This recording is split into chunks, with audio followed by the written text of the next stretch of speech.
Welcome to Kidmissing TV. I am your host, Angelina Wilson, and this is the case of James Garris from Litchfield, Connecticut. He disappeared on July 7th, 1999 at 6 o'clock in the morning. He lived in assisted living. He was 88 years old. He was wearing tan pants and a white polo shirt. When I think of a polo shirt, I think of a t-shirt with a collar, basically. And nicer cuffs. He has dementia.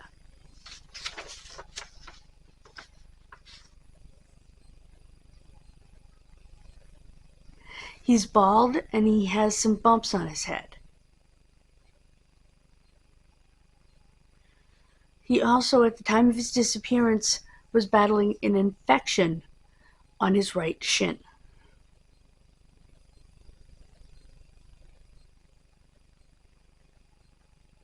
Troop L of the Connecticut State Police is looking for him. This man is endangered. Now, what do I think happened? Let you know at the end. He lived at Sarah Pierce Assisted Living in Litchfield.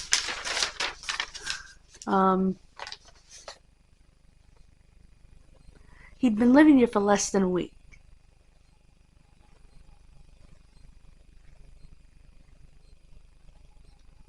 He's retired from Pratt & Whitney in Hartford. That's one of the biggest employers and one of the best paying employers around. Where he worked as an engineer. He was initially diagnosed with frontal lobe dementia in November of 1998. His ability to care for himself actually deteriorated pretty rapidly, leading to the decision to place him in the convalescent home. Well, is it a convalescent home or assisted living? Because the first thing they said was assisted living, and twice thereafter they've said convalescent home. So was he in a nursing home or assisted living? Or was it a little of both?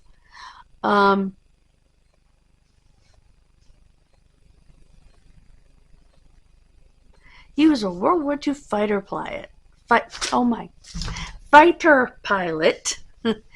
He flew in North Africa and Italy, and evidently his family said he had a warm sense of humor and wonderful stories. I'm sure he had that he was a great storyteller. I'm sure he had some stories from the war too.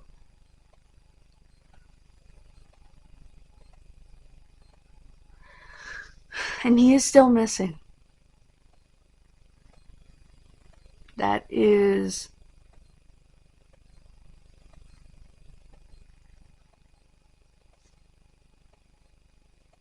25 years.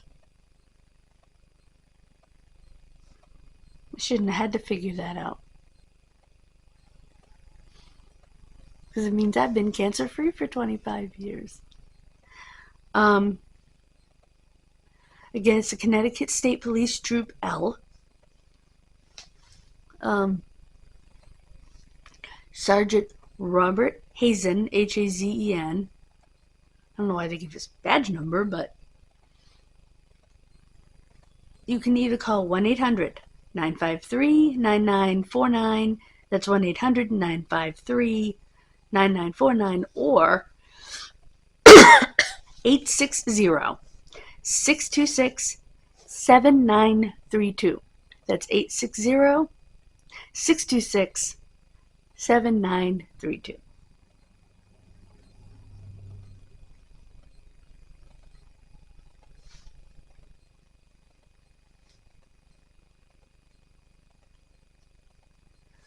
Um,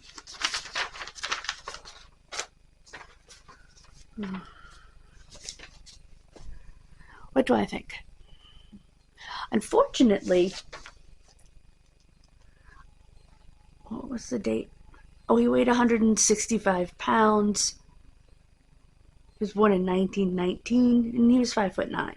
I didn't give you those measurements because I don't think they matter right now. The convalescent home / assisted living was at 19 Constitution Way. He was apartment 218. So I guess it was technically assisted living. It was July of 1999. So it's less likely he died of exposure. Although maybe he did. Maybe he died of heat. Because that was a hot summer. I know that because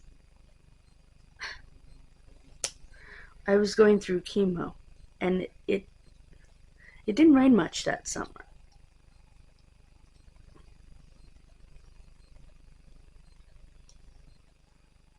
So oh no.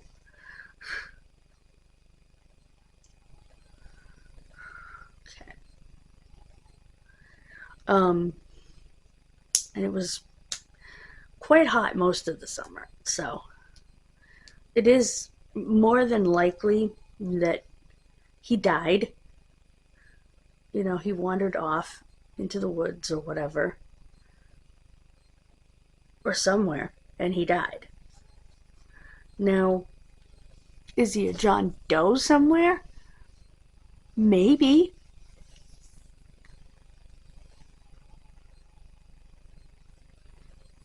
Did the family that put him in that place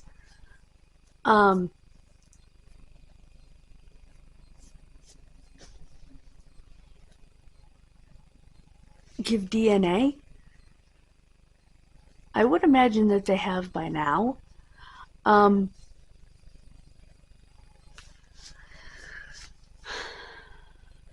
also noticed something interesting. They say he went missing at around 5 a.m., but they reported him missing at 8:50 a.m. when they went to check on him. How do they know he went missing at 5 a.m.? I mean, there was no around or approximately. It said 5 a.m., which I find odd.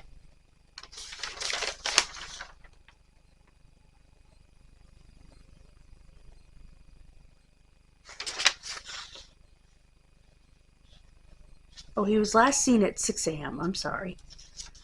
Who saw him at 6 a.m.?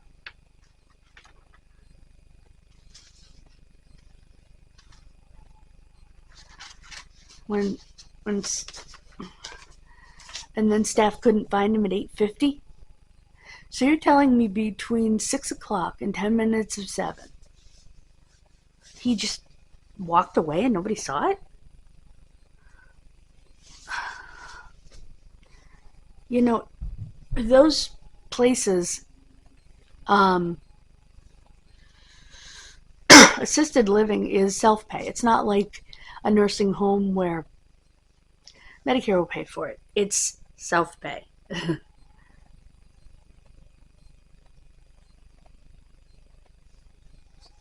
It's like I fail to understand the logic that he disappeared in just under 2 hours from when they went. Wait. Yeah, they had searched for him, apparently, because it said they hadn't found him on their property by 8:50, 10 minutes of 9, which is just shy of 2 hours from the last time he'd been seen. No, 3 hours. At 6.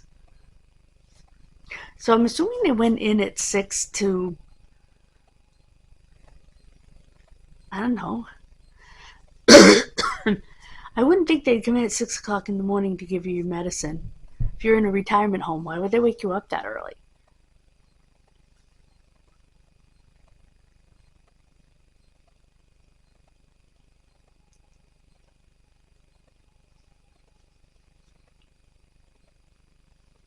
Maybe he had a routine that they followed.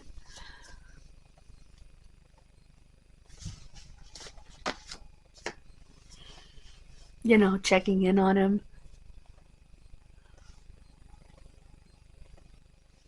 Because they knew he got up.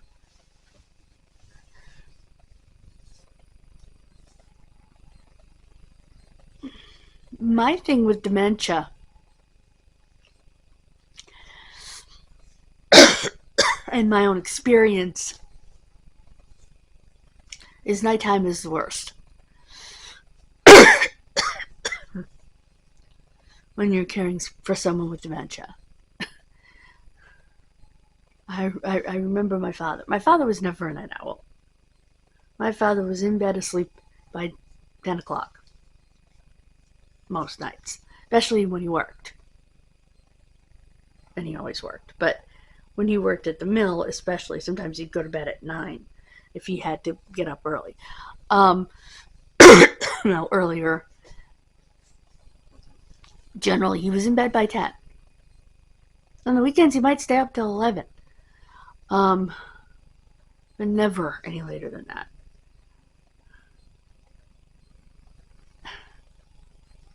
And his body clock had him up at 6, 7 o'clock. Until he got sick. Then he slept in.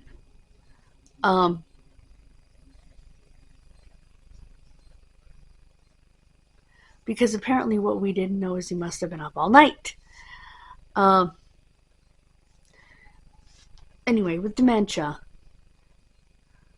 not only do you have what's called sundowning, which is as it gets later in the evening and the brain gets more tired, I guess, they lose their faculties even more at night. And my father certainly did. It also confuses them on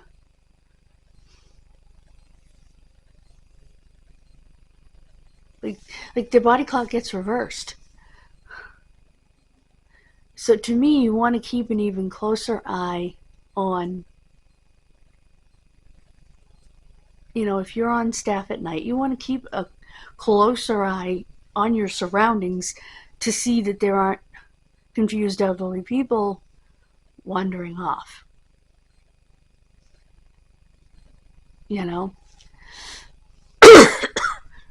Believe me, I remember the sleepless nights of hearing my father in the kitchen and going out when he's having a snack at whatever weird hour, or he's wandering around the house at whatever weird hour, or, you know what I mean? Aimlessly. Thank God he never went outside.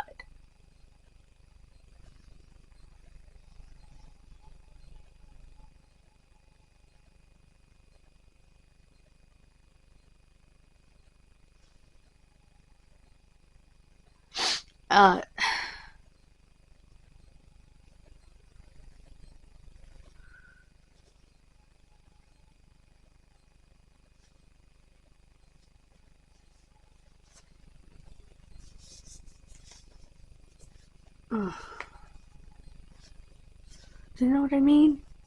So, I guess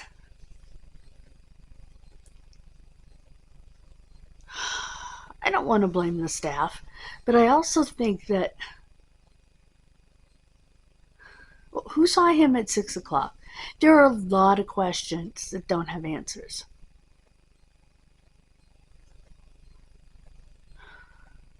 I just wonder if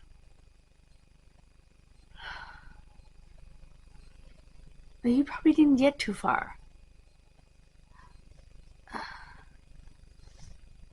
I said I thought he probably died of exposure. Well, yes and no, because I'm not even sure he left the grounds. I'm not saying anybody did anything to him necessarily.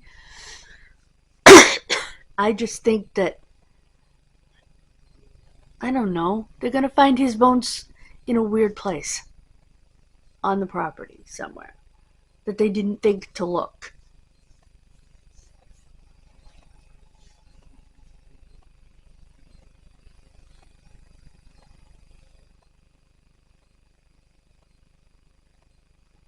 Or did he try to leave the property? I mean, it would have been interesting if somebody had sighted him, if there'd been potential sightings on the road or something. I don't see that.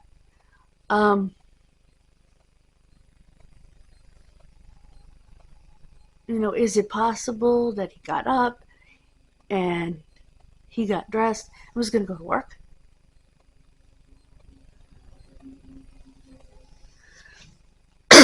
In his mind? Again, I go back to my dad. He's in the ICU with a trach. And the nurse comes in, she does his hair for him, she shaved him with an electric razor, and the best he could whisper, he said to her, "Work?" She looked at him, "No, Mr. Wilson, your family's coming to visit you. It's making you look all nice for them." Which was the sweetest thing ever. Shout out to the ICU nurse at UMass main campus for doing that. That was one of the best days with him, though.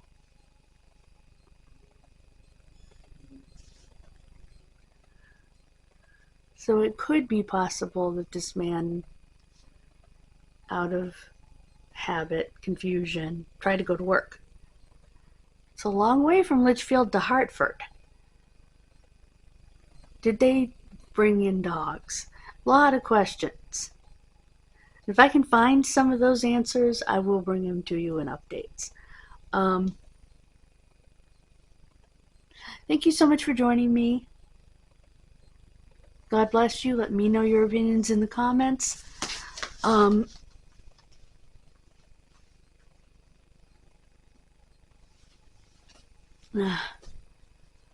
I want to thank the person for their very constructive, very kind comment.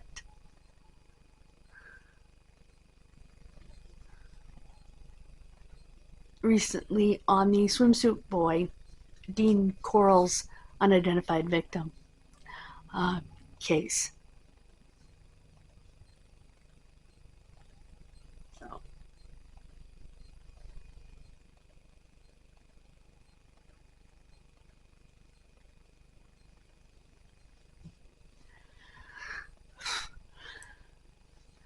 So like I said, thank you for joining me. God bless you.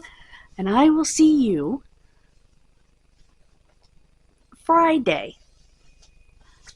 Bye, guys.